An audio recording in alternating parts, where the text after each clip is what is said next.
মৰমৰ ছাত্ৰ ছাত্ৰীসকল সকলো নিশ্চয় ঘৰত ভালেই আছা, পঢ়া শুনা নিশ্চয় কৰি আছা।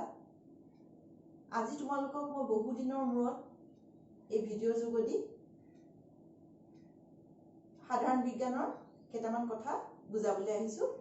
আমি চতুৰ্থ অধ্যায়ৰ পদাৰ্থসমূহৰ শ্ৰেণী বিভক্তকৰণ যিটো পাঠ আছে তাৰ লগত সংগতি ৰাখি কেইটামান সৰু ক্ৰিয়াকলাপ যিকেইটা তোমালোকে দেখিয়ে আহিছা কিন্তু পুনৰ অনুভৱ কৰাবৰ কাৰণে কৰাই দিম আৰু আমি আলোচনা কৰিম কেইটামান কথা।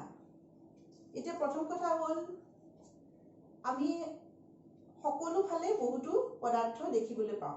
এতিয়া ইয়াতে তোমালোকে দেখিছা মই বিভিন্ন ধৰণৰ পদাৰ্থ ৰাখিছোঁ, সকলোৰে আকৃতিও বেলেগ আৰু ধৰ্মও বেলেগ। এতিয়া দেখিছা এইটো বটলটো কেনেকুৱা ধৰণৰ আকৃতিৰ, এইটো এটা টেমা, ইয়াৰ এটা বেলেগ আকৃতি, এইটো এটা চাবি আছে তাৰ আকৃতি বেলেগ, সি বেলেগ পদাৰ্থৰে তৈয়াৰী। কাগজ আছে সেইটো এটা বেলেগ পদাৰ্থৰে তৈয়াৰী, তাৰ আকৃতি বেলেগ। এনেকৈ গছৰ পাত আছে, গিলাচ আছে, এডাল ৰুলমাৰি আছে, কপাহ আছে, এইবোৰ সকলোৰে আকৃতিও বেলেগ, সিহঁতৰ বাহ্যিক ৰূপো বেলেগ, ধৰ্মও বেলেগ। এতিয়া আমি প্ৰথমতে ইয়াত এইটো পাঠ তোমালোকৰ ওচৰত মই লৈ আনিছোঁ। ইয়াত আমি চাইছোঁ বস্তু আৰু তাৰ গঠিত পদাৰ্থ। এতিয়া তোমালোকে চাইছা কপাহটো এটা বেলেগ বস্তু আৰু এই ৰুলমাৰিডাল এডাল কি হয়, ষ্টীলৰ হয়, এইটো এটা বেলেগ পদাৰ্থৰে গঠিত। টেমাকেইটা দেখিছা, এইকেইটা প্লাষ্টিকৰ, এইটো টেমা প্লাষ্টিকৰ, এইটো তেলৰ বটল, এইটো দেখিছা প্লাষ্টিকৰ। তেনেকৈ বিভিন্ন বস্তু বিভিন্ন পদাৰ্থৰে গঠিত। এতিয়া গিলাচ বুলি ক'লে যদিও ইয়াত মই কাঁচৰ গিলাচ, এইকেইটা কাঁচ হয়, কাঁচৰ গিলাচ আনিছোঁ কিন্তু প্লাষ্টিকৰ গিলাচো পায়।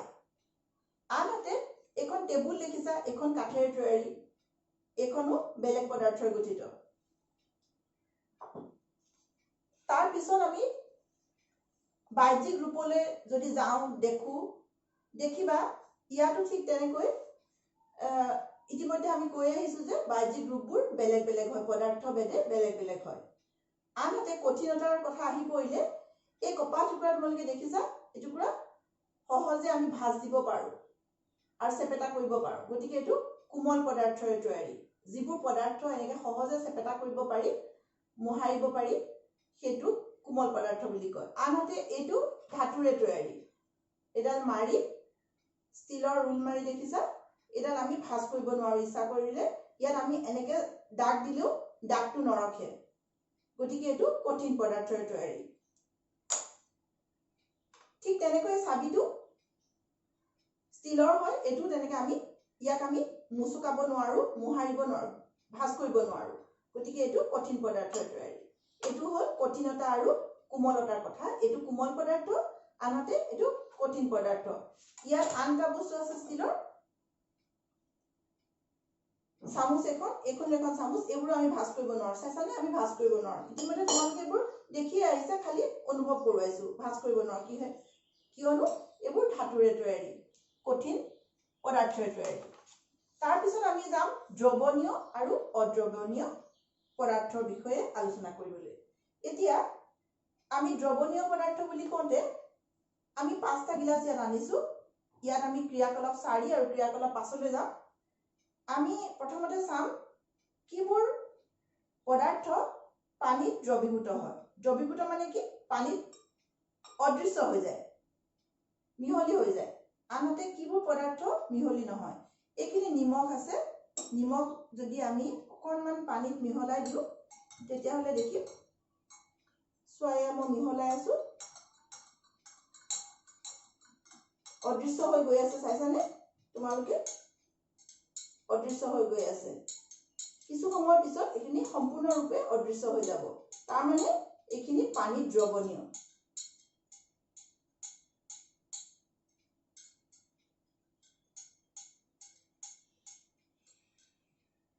চোৱা ধীৰে ধীৰে মই মিলাই আছোঁ আৰু এইখিনি মিলি গ'ল। এতিয়া সম্পূৰ্ণৰূপে এইখিনি অদৃশ্য হৈ গ'ল। এইখিনি চাইছা, এইখিনি অদৃশ্য হৈ গ'ল। আনহাতে এইটো হ'ল চেনি।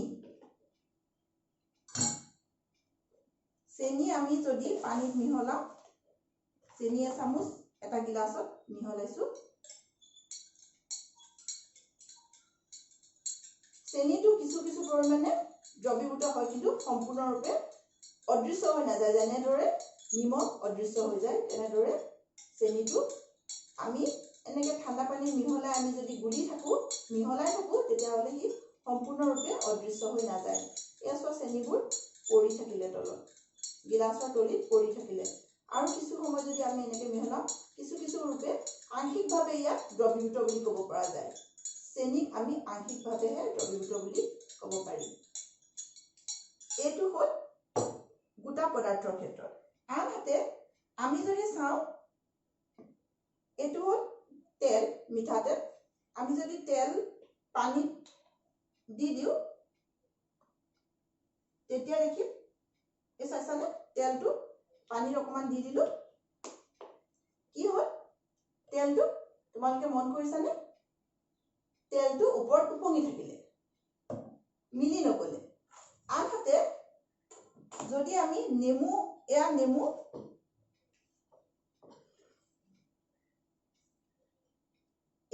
ৰাখিছোঁ মই নেমু যদি আমি নেমুৰ ৰস যদি মিহলাই দিওঁ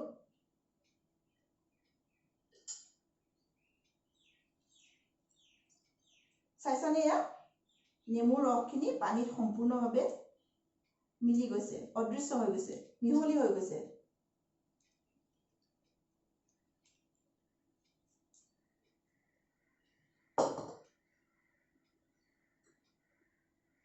এতিয়া চোৱা এইটো আছে নিমখ এইটো চেনি চাইছানে আংশিকভাৱে মিহলি হৈ গৈছে আনহাতে এইটো তেল দিছিলোঁ তেল মিহলি হোৱা নাই তেল ওপৰতে উপঙি আছে এইটো নেমুৰ ৰস এইটো এই দুয়োটা জুলীয়া পদাৰ্থ যি পানীত এটা তেলটো উপঙি আছে মিহলি হৈ যোৱা নাই আনহাতে নেমুৰ ৰসটো মিহলি হৈ গৈছে সুন্দৰভাৱে তাৰোপৰি আমি যদি চাওঁ আন এটা যিবোৰ কিছু বস্তু পানীত উপঙে আৰু কিছু বস্তু ডুবি যায় এতিয়া এইটো এটা চাবি চাইছানে চাবিটো যদি আমি পানীত দিওঁ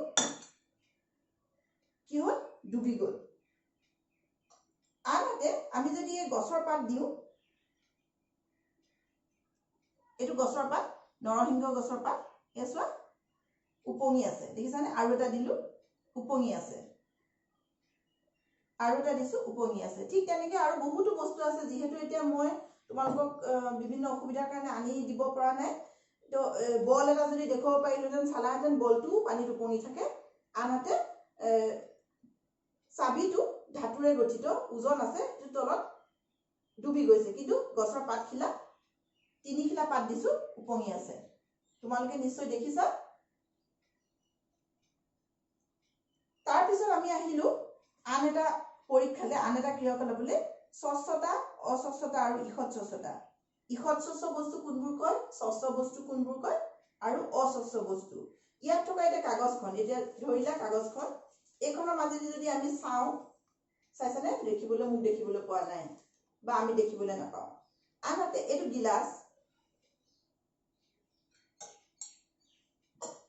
গিলাচৰ মাজেদি দেখিবলৈ পাই তোমালোকে দেখিছা মোৰ আঙুলিকেইটা ইয়াত ওলাই আছে দেখিবলৈ পাওঁ তেনেকৈ আইনাৰ মাজেদি আমি দেখিবলৈ পাওঁ আনহাতে এইখন তেল লগোৱা কাগজ এইখন চাইছানে এইখনৰ মাজেদি চাইছানে ঈষৎ স্বচ্ছভাৱে দেখিবলৈ মোৰ আঙুলিকেইটা অলপ অলপ দেখিবলৈ পোৱা গৈছে গতিকে এইটো এই কাগজখন ঈষৎ স্বচ্ছ তাৰমানে যাৰ মাজেদি কিছু কিছু আমি দেখিবলৈ পাওঁ একেবাৰে সম্পূৰ্ণভাৱে দেখিবলৈ স্পষ্টভাৱে নাপাওঁ কিন্তু অস্পষ্টভাৱে অলপ অলপ দেখিবলৈ পাওঁ ঈষৎ স্বচ্ছভাৱে দেখিবলৈ পাওঁ এইবোৰক কয় ঈষৎ স্বচ্ছ বস্তু চাইছানে আঙুলিকেইটা ওলাইছে এইখনত যিহেতু কাগজ এখন অস্বচ্ছ কিন্তু যেতিয়া আমি তাত তেল মিহলাই দিওঁ তেতিয়া সেইখন ঈষৎ স্বচ্ছ হৈ পৰে যেনেকৈ কিছু কিছু প্লাষ্টিকৰ মাজেদি আমি পাতল মিহি প্লাষ্টিক কিছুমান থাকে যিবোৰৰ মাজেদি আমি কিছু দেখিবলৈ পাওঁ কিছুমানৰ মাজেদি বাৰু আমি দেখিবলৈ নাপাওঁ সেইটো এটা পৰীক্ষা তোমালোকৰ মাজত মই আগত কৰি দেখুৱালোঁ এতিয়া